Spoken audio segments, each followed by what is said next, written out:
వచ్చు జరగకపోవచ్చు, దాని గురించి పర్టికులర్గా మనం చెప్పలేం. ఇప్పుడు నేను వెళ్ళాను ఒక మాస్టరు, ఆ మాస్టర్ తను లేరు, ఇప్పుడు నాకు ఇబ్బందిగా అనిపించింది అక్కడ. సో నేను అడ్జస్ట్ అవ్వలేను అనుకున్నాను, వచ్చేసాను. ఎందుకంటే ఒకే మాస్టర్ దగ్గర చేయాల్సిన అవసరం లేదు.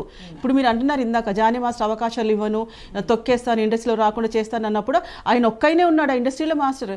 ఎంతమంది పెద్ద పెద్ద మాస్టర్స్ లేరు, వాళ్ళ దగ్గర పోకపోయినావు నువ్వు.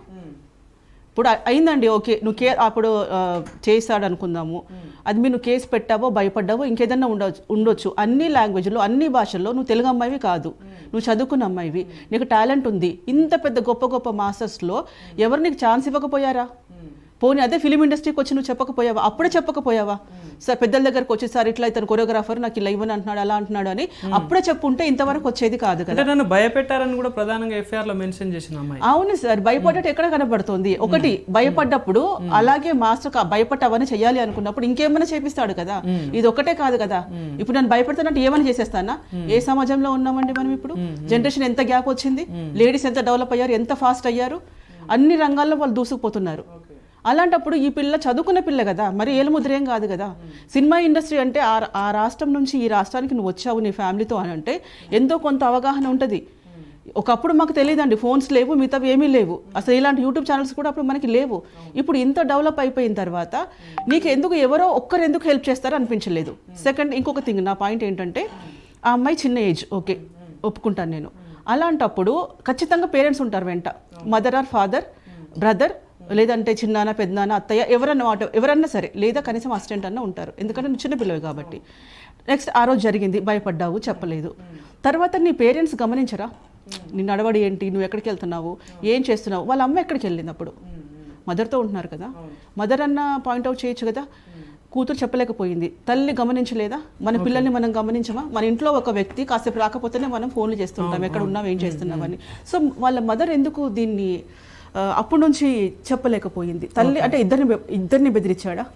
అదే అంటున్నారు ప్రధానంగా ఎఫ్ఐఆర్ లో, అదే మెన్షన్ చేస్తారు, ఇద్దరు మమ్మల్ని భయపెడుతున్నారు, అంటే మా మతంలోకి మారిపోండి అని చెప్పేసి కూడా వాళ్ళ భార్య కూడా ఇంటిపైకి వచ్చి దాడి చేసిందని కూడా అది వాంటలే. చెప్పాను కదా మీకు, ఇక్కడ అర్థమైపోతుంది రాను రాను, అది కేసు మీకు అర్థమవుతుంది రాను రాను. ఎందుకంటే వాళ్ళు మతం మార్పిడి అనేది మాత్రం చాలా బండబూతండి.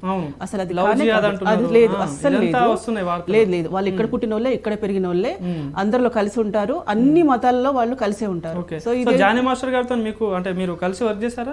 చేశాను, అంటే వర్క్ అంటే ఫ్రెండ్. ఓకే, సో ఎట్లా ఉంటుంది మరి నార్మల్గా ఆయన సెట్స్ లో కానీ నిజంగా ఇట్లా చేసే వ్యక్తేనా? చాలా మంచి వ్యక్తి అండి. అసలు ఇది ఈ అమ్మ ఇంకొక విషయం, ఇన్ని సంవత్సరాలు 20 years నుంచి కష్టపడుతున్నారు కదా, ఇంకా వేరే వాళ్ళు ఎవరన్నా ఇలా వచ్చారా? బాంబే గర్ల్స్ వస్తారు, 2-3 అసిస్టెంట్లు ఉంటారు. సో ఎవరైనా తన మీద ఇలా అబ్యూస్ చేశారా? అది వ్యక్తిగతంగా అయితే చాలా మంచిదనండి.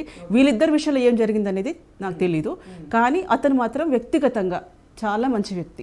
ఇప్పుడు ఈ అమ్మాయి ఫోర్స్ చేసిందా లేదా, మాస్టరే ఇష్టపడ్డా అనేది తర్వాత తేలుతుంది, కానీ వ్యక్తిగతంగా మాత్రం చాలా మంచి వ్యక్తి, హెల్పింగ్ నేచర్. కానీ ఇంకోటి ప్రధానంగా ఇప్పుడు వాళ్ళ వైఫ్ కూడా, నేను అయితే జానీ మాస్టర్ వైఫ్ కూడా చెప్పాను, ఇంకోటి బాంబే వెళ్ళినప్పుడు కూడా అంటే మైనర్గా ఉన్నప్పుడు బాలిక మీద కూడా అంటే రేప్ చేశారంటూ కూడా ఒక వార్తలు ఇస్తే ఆమె ఎఫ్ఐఆర్ లో కూడా ఇది కూడా మెన్షన్ చేసింది. సో మరి ఇది ఎంతవరకు వాస్తవం అంటారు? అంటే మైనర్గా ఉన్నప్పుడు ఇదంతా జరిగిందని చెప్పేసి ఇప్పుడు ఎన్ని రకాలుగా ఇక్కడ మెయిన్ ఇక్కడ కావాల్సిన అసలు కంటెంట్ ఏంటి అంటే మాస్టర్ని ఇరికించాలి, అది ప్రధాన ఎజెండా. అంటే ఇదంతా కుట్ర జరుగుతున్నట్టే, అది అందరికీ అర్థమైన విషయమే అది. ఎందుకంటే ఇన్ని ఇయర్స్ గ్యాప్ అనేది, అంటే కొంతమంది వాయిస్ ఇవ్వచ్చు, కొంతమంది భయపడి మనకెందుకులే ఏదైనా మాట్లాడితే ఎందుకు వచ్చింది అని చాలా మంది దీని గురించి మాట్లాడకపోవచ్చు, కానీ ప్రతి ఒక్కళ్ళ మనసులో మెదులుతుంది అదే. కొంతమంది పడక ఏదైనా కామెంట్స్ పెడుతుండొచ్చు, లేకపోతే ఇంకేదైనా మాట్లాడుతుండొచ్చు, అది వాళ్ళ విఘ్నతకు వదిలేద్దాం మనము. కానీ నిజంగా ఆలోచించండి, అక్కడ ఆ అమ్మాయి, నేను చెప్పాను నా చెల్లి అయినా సరే నేను ఇలాగే మాట్లాడతా. ఇప్పుడు ఒక డేలో 24 hours ఉంటుంది మనకి.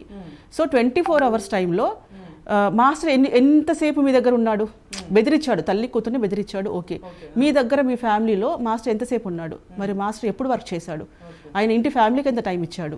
బయట ఎక్కడ తిరిగాడు? 1 గంట దొరకలేదా మీకు? ఒక 5 నిమిషాలు మీకు దొరకలేదా ఫోన్ చేయడానికి?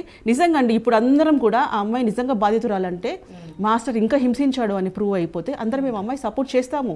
ఇప్పుడు కూడా ఏంటంటే మాస్టర్ వెనకేసుకొని రావట్లే. ఇక్కడ నేను చెప్పేది ఏంటంటే సబ్జెక్ట్ మాట్లాడుతున్నా. కానీ అంటే ప్రధానంగా ఇక్కడ ఇంకో ఏమనిపిస్తూ ఉందంటే, మరి తప్పు చేయనప్పుడు ఎందుకు బయటకు రావట్లేదు, ఎందుకు పరారీలో ఉన్నట్టు కూడా మనం